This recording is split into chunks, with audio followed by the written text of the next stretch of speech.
Hey there, I'm Lee Ullman here with some big news from the National Young Farmers Coalition. We're partnering with Heritage Radio Network on a special season of The Farm Report. It's all about what's happening with the Farm Bill and how it impacts farmers and eaters.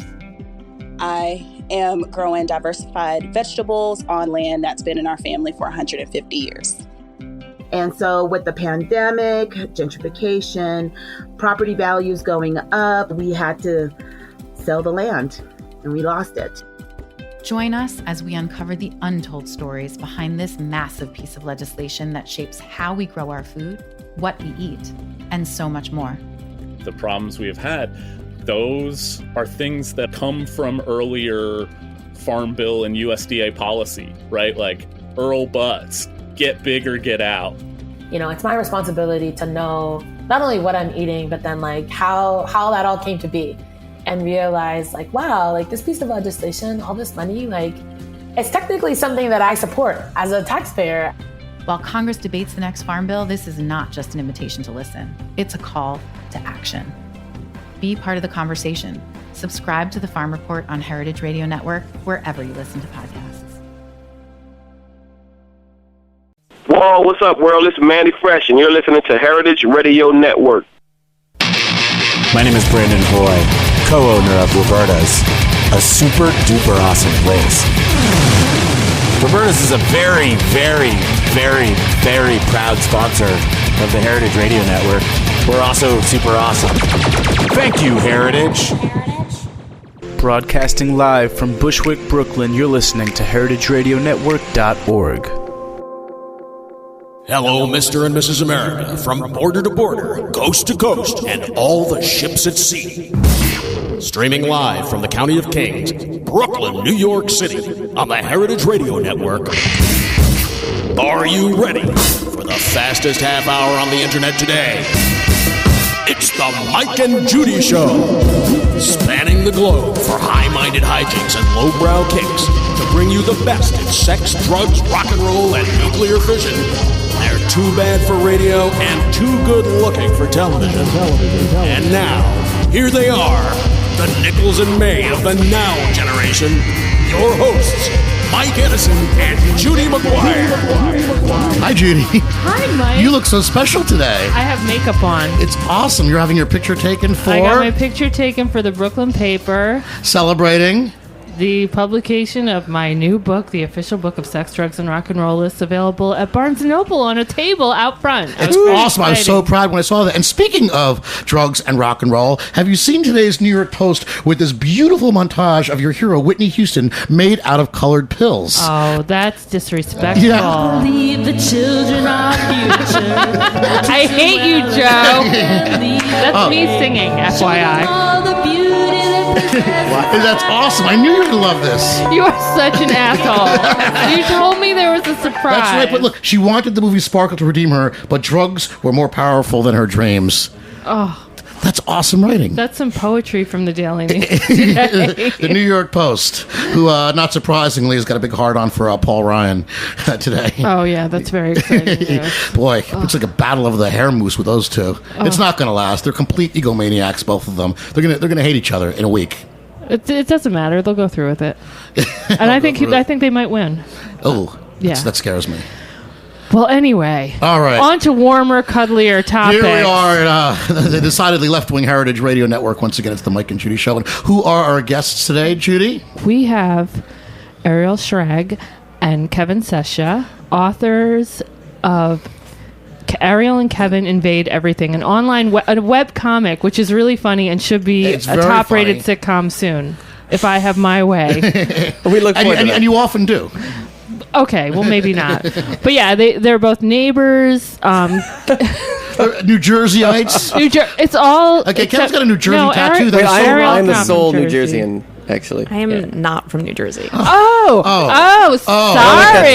I don't like that tone. Where are you from? Where's the cool state that you're from? Berkeley, California. Oh, California? I've heard of it. Hippies. I read about it somewhere. See, I pegged you as a Weren't child the of Beatles hippies, from there? didn't I? It's true. Elvis was there. California, he was from there. But anyway, they do this really funny comic online, which you can find at invadeeverything.com, which is about their friendship. Pretty much, yeah. Our adventures and hijinks. I love the comic. I gotta say, I really love it. I think it makes a lot of sense. Also, I think the web is perfect for comic. I think the electronic medium. I hope to see more comics in electronic medium because I have my iPad here and I'm a total geek when it comes to this stuff. And I search on the comic app and through Marvel and the graphic novels on the iTunes iBook store. And there's just not a lot out there. People haven't really turned it over and figured it out yet.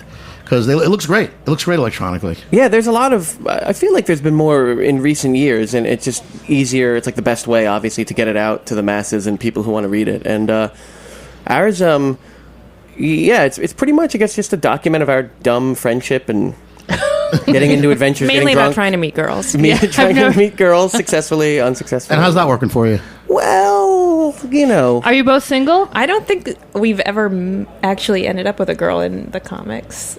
It's not the comics, but... For fictional purposes, we like to... I do better than Kevin, though, ultimately. I do not know if that is the case at all. I would not agree with that. I collaborated with an illustrator before, and one of your comics sort of illustrates this perfectly, is that the person who draws it always gets the last say. That is correct. It's not Although fair. Kevin gets really fastidious about how he's portrayed. The cowlick is not quite right. I'll hear about it. If the T-shirt is not, if his chest doesn't look quite broad enough. Look, we're cheating. Need to be some erasing. We're cheating the readers if you don't accurately capture my handsomeness. It's just the same as stealing from them. You're taking part of the experience, which is my good looks. See, out of the equation. whatever I'm drawing on a cartoon, it's sort of like giving a style sheet to your copy editor. It's like, okay, one chin only. That's all. Okay, I mean, basically. Yeah, but they're better looking than us. Well, come on. Sorry. They're like half our age, Judy. Maybe not half. But we haven't really done justice to these guys because you're actually. The comic book is awesome, but you're more accomplished than that. You have a new book out, Kevin, about beating up celebrities, which is awesome. Yes, new-ish book, but I'll go with new. It's Punching Tom Hanks, which is a collection of various essays for how to beat up ancient Greek warrior Achilles, Steven Seagal, a left-handed person, various things. How do you beat up Steven Seagal? It's sort of an elaborate process, but it's along the lines of getting him to launch into one of his classic one-liners. If you're familiar with his movies, like I'm aware of his au revoir. Yes, he's got the one like, "I'm going to take you to the bank, the blood bank." So you get him going down that road, and he's not as spry as he once was, and just the act of talking while fighting will wear him down and tire him out. Isn't he a sheriff? So basically, now? you're calling him He is a fake sheriff on TV, apparently. Yeah, he's not what he once was. I don't know if you need my help, actually.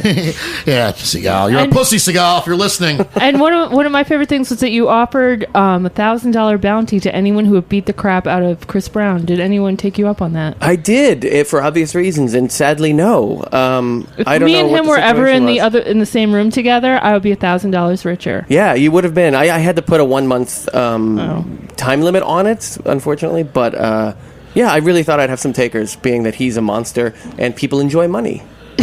I was just shocked at all the responses, though, that you got on, to this bounty you put up. And I'm a guy who believes in a bounty as a professional wrestling fan. It's a good old meme of the old school professional wrestling. Yes. To put some money on someone's head. Yeah. But people take you so fucking seriously. They're calling you childish, and, you're giving him more attention than he deserves. You're uneducated and stupid. I'm kind of stupid and not at all educated, so they got right on that one. You are a hater. Of course, some people said, go ahead, beat the shit out of him.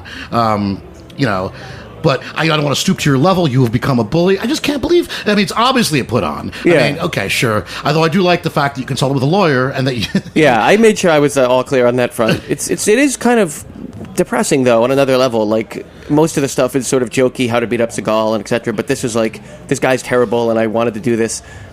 I don't know. He's a douche. And I agree. yeah. The fact that he was given a Grammy Award and given this platform, after all this happened, I think it's it's unacceptable that the slate's wiped embarrassing. clean. Yeah, it's embarrassing to any of us on a very human level. Yeah, his whole comeback is nonsense. Like, fuck that.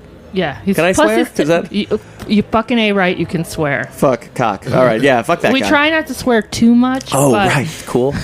But sometimes now.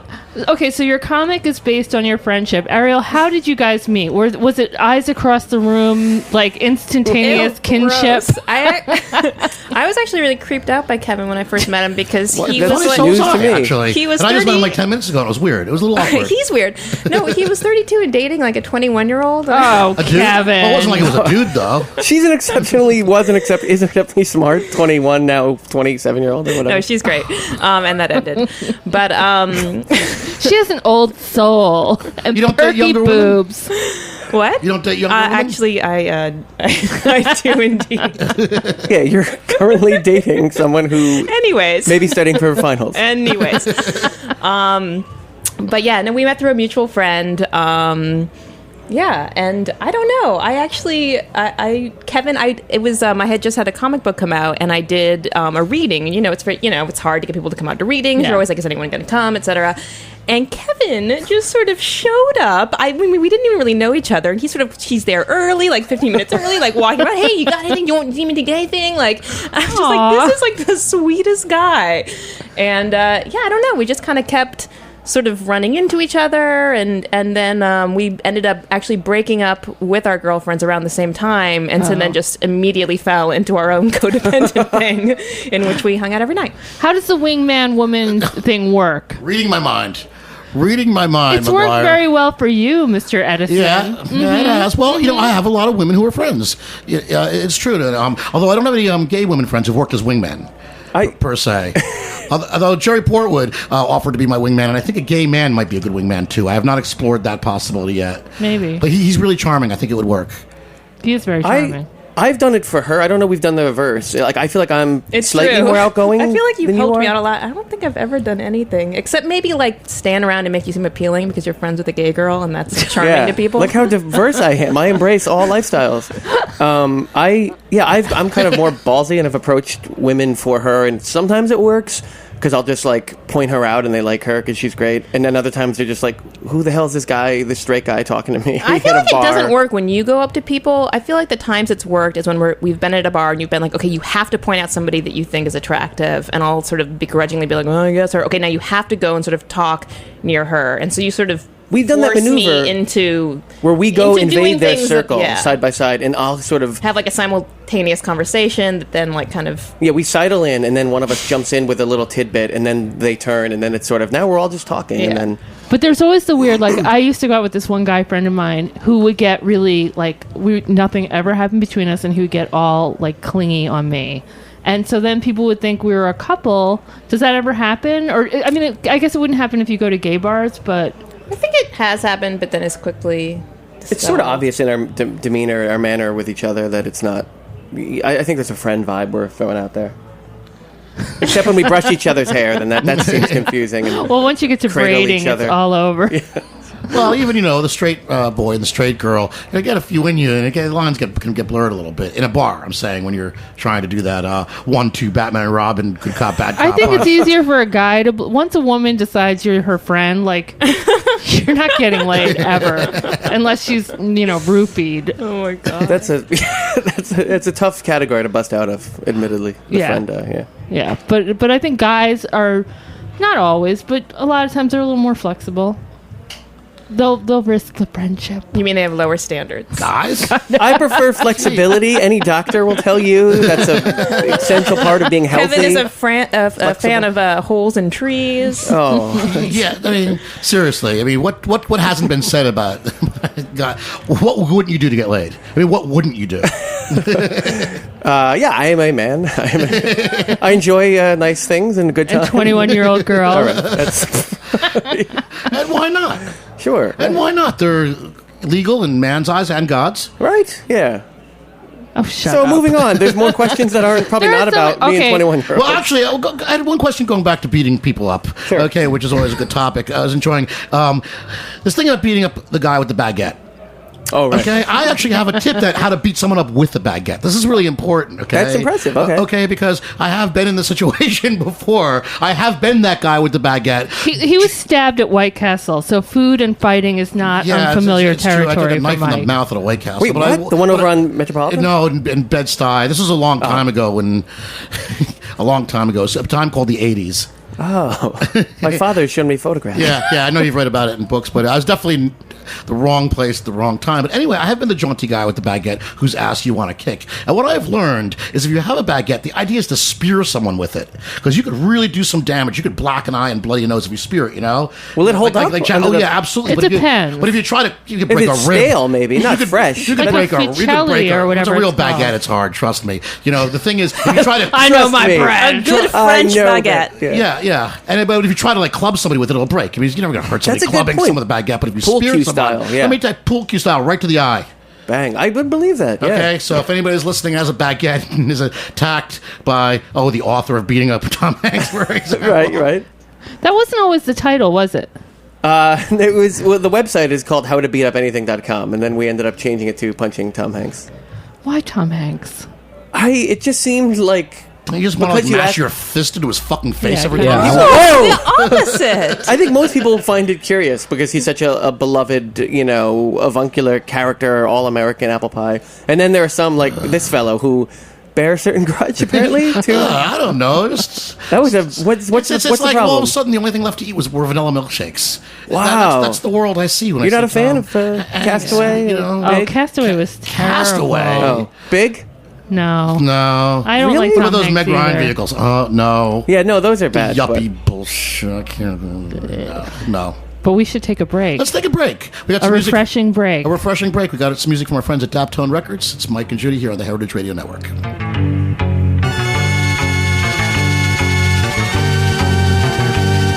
You're listening to Black Venom by the Budos Band.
And we're back.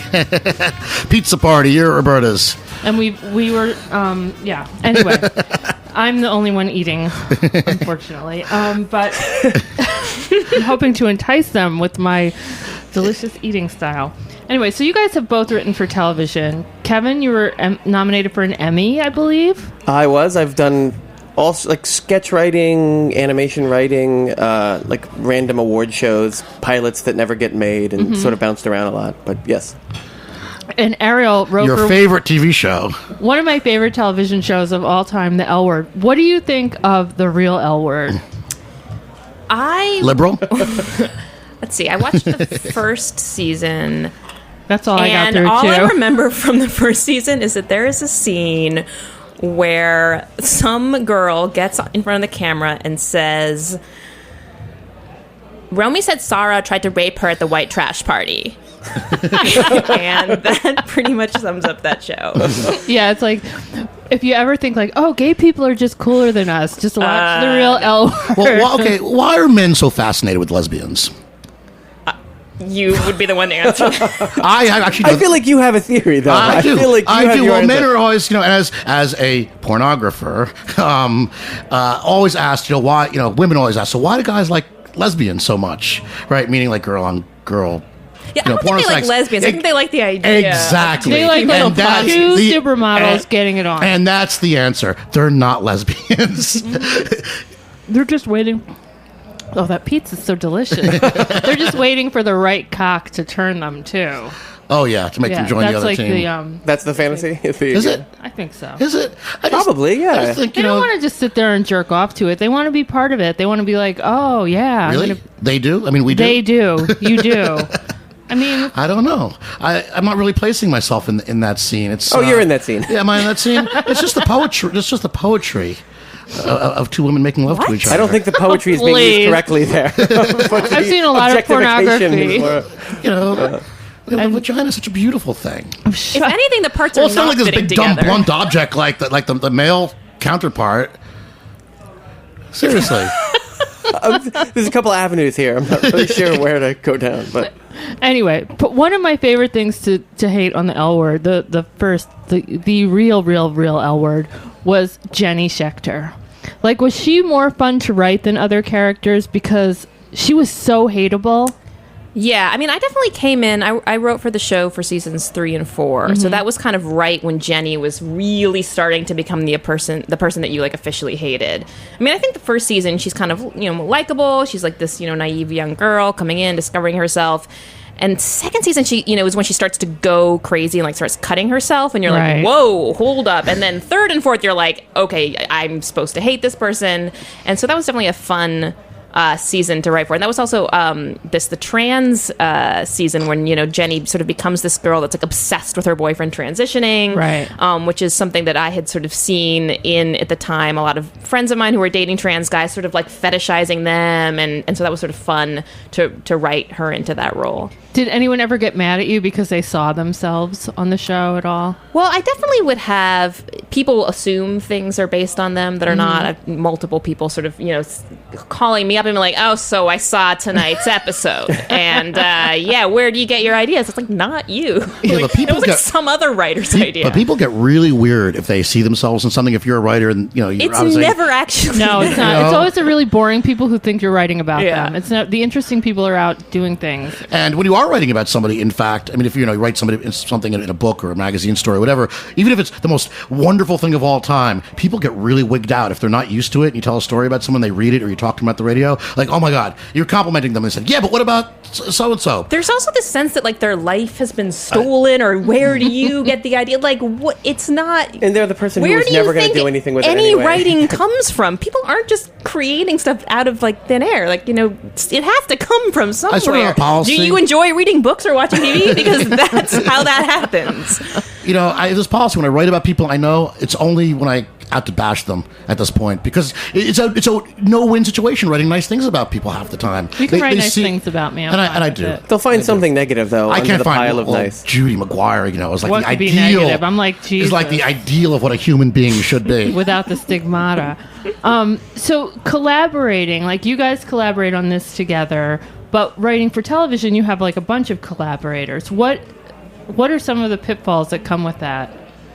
I feel like if you don't like who you're collaborating with, which is sometimes the case in television, it can be tricky, especially if they outrank you.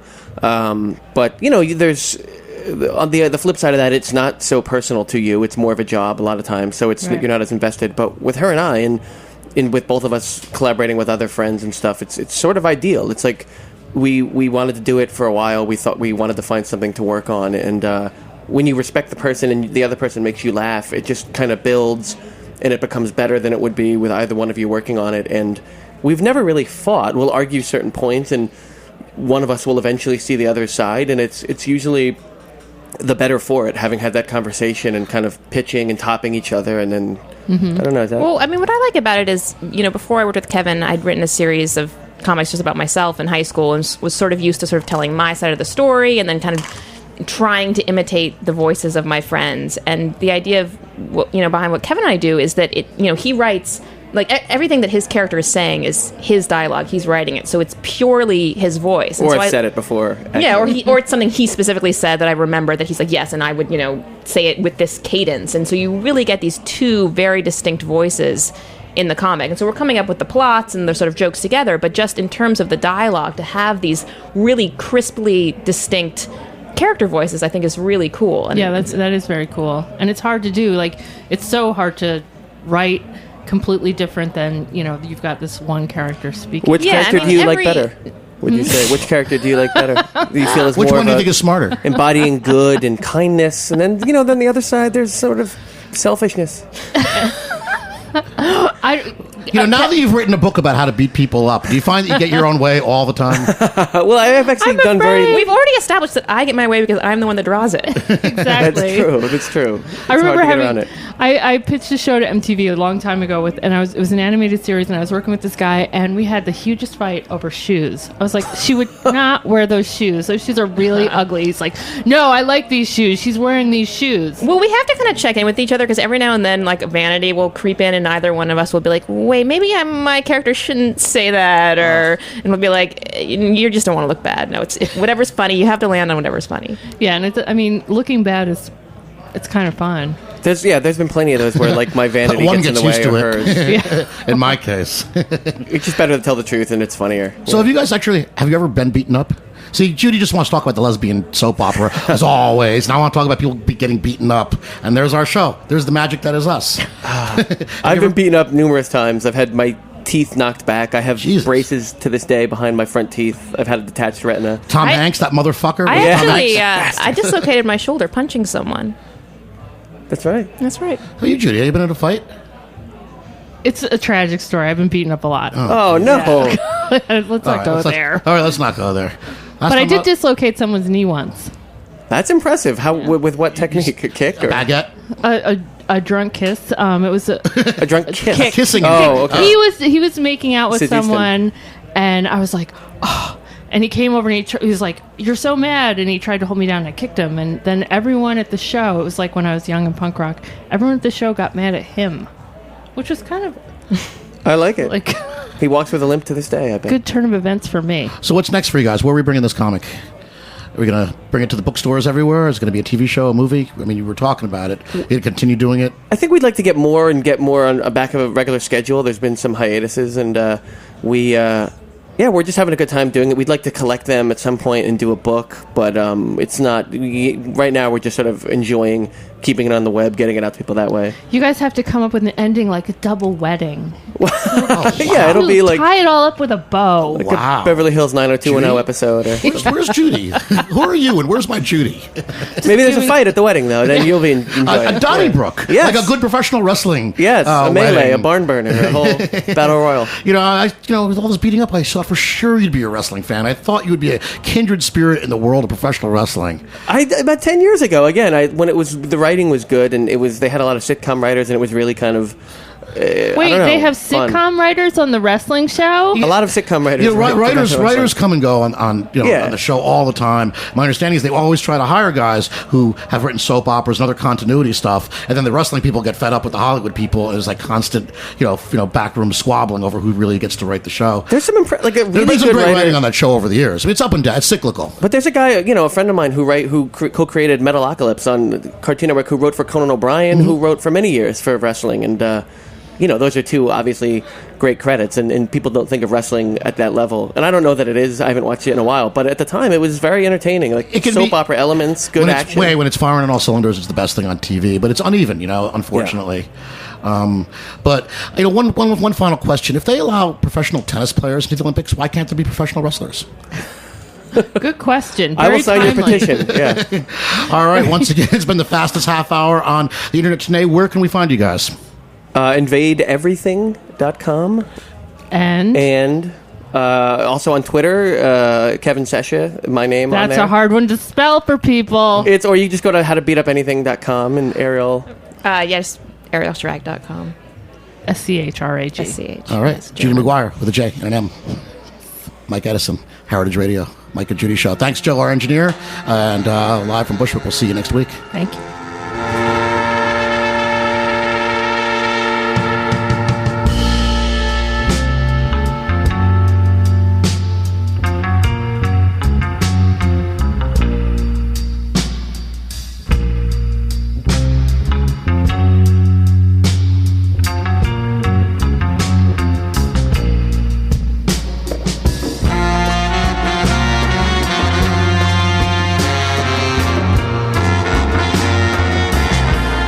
Thanks for listening to this program on heritageradionetwork.org. You can find all of our archived programs on our website or as podcasts in the iTunes Store by searching Heritage Radio Network.